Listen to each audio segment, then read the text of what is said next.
Wati Hanifiah lama tak cek dekat atas ni letak beg. Ingatkan nak jual pre-love.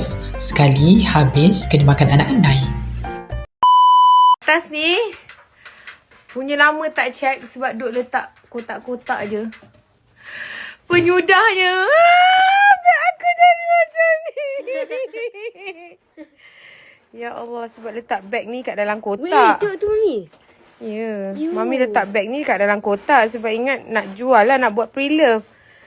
Sudahnya habis kena nanai. Boleh tak perasan pula.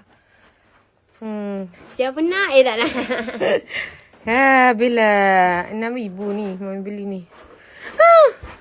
Tengok. Nak kena panggil orang lah. Macam mana boleh tak perasan sebab kotak penuh atas tu, jadi tak perasan. Belah sini tak ada. Kita selamatkan. Ibu nanti tengok balik lah dalam kotak-kotak tu. Saya takut ada handbag semua.